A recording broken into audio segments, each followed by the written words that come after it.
आज आपण अतिशय महत्त्वाचा घटक बघणार आहोत, प्रतिबिंब आणि प्रतिमा। आता ह्या दोन्ही शब्दांमध्ये जरी आपल्याला सारखं वाटत असलं तरी फरक आहे त्यांच्या अर्थामध्ये तर पाहिजे। प्रतिबिंब हे कुठं दिसतं? पाण्यामध्ये। कुठं? पाण्यात। आणि आपण आरशात बघतो तेव्हा आपलं काय दिसतं? प्रतिमा दिसते। म्हणजे आपण पूर्ण स्पष्टपणे त्याच्यामध्ये दिसत असतो। मग या घटकावरती आपल्याला प्रत्येकी दोन दोन प्रश्न येत असतात। दोन प्रश्न, एक प्रश्न 2 गुणांसाठी। तर पाण्यातील प्रतिबिंब आणि आरशातील प्रतिबिंब किंवा प्रतिमा, आरशातील प्रतिमा 2 प्रश्न 4 गुणांसाठी। तर हा अतिशय महत्त्वाचा आणि सोपा भाग आहे, तो आपण बघणार आहे। पहिल्यांदा बघणार आहे आपण पाण्यातील प्रतिबिंब।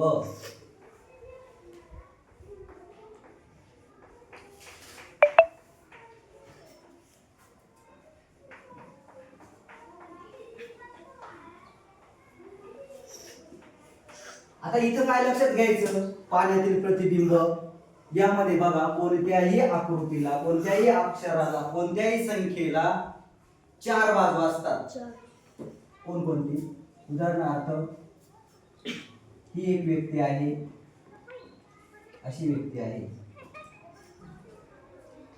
ही वरची बाजू आणि त्याच्या विरुद्ध कोणती? खालची। आपला उजवा हात म्हणजे उजवी बाजू आणि डावा हात म्हणजे डावी बाजू। कोणतीही वस्तू असेल, शब्द, चित्र,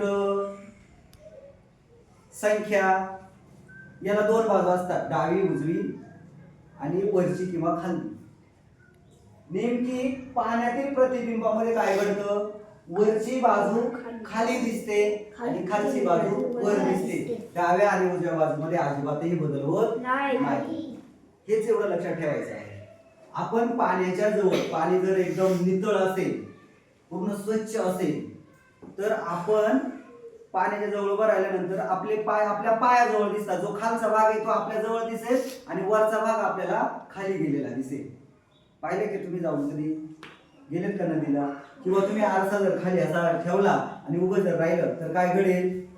आपले पाय पायाजवळ दिसतील आणि आपला वरचा भाग जो आहे तो खाली दिसेल। आपण काही अक्षर बघूया।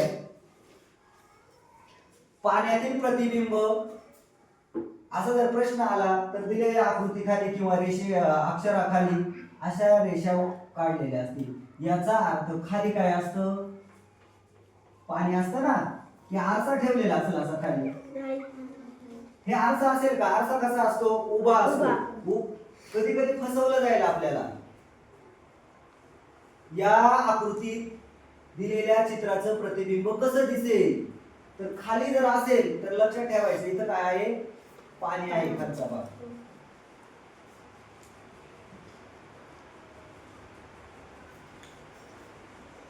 र हे अक्षर बघूया आपण, काय घडेल र या अक्षराचं? वरची बाजू खाली, खालची बाजू। म्हणजे त्याच्या डाव्या आणि उजव्या बाजूमध्ये काय फरक पडेल का? काय बदल घडेल का?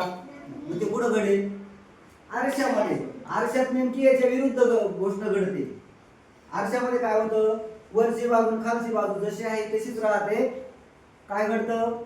डावी बाजू उजवीकडे जाते, उजवी बाजू डावीकडे जाते। त्याच्या पूर्ण रचनेमध्ये बदल होत असतो। हे जर पाण्यात पाहिलं तर काय होईल? हा खाली पाण्याच्या जवळचा भाग आहे ना, तो तिथंच राहील आणि हा वरचा भाग काय येणार आहे? खाली येणार आहे। हा इथं आहे असाच दिसणार तुम्हाला, बरोबर? असा दिसणार।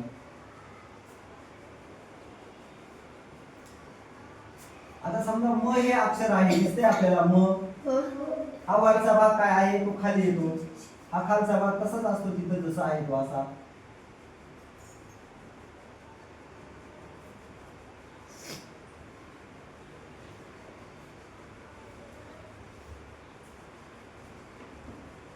खालचा भाग खालीच आहे।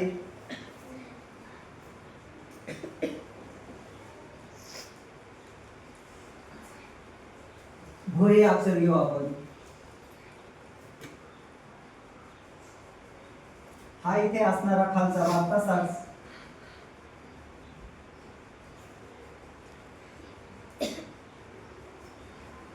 असा येईल ना.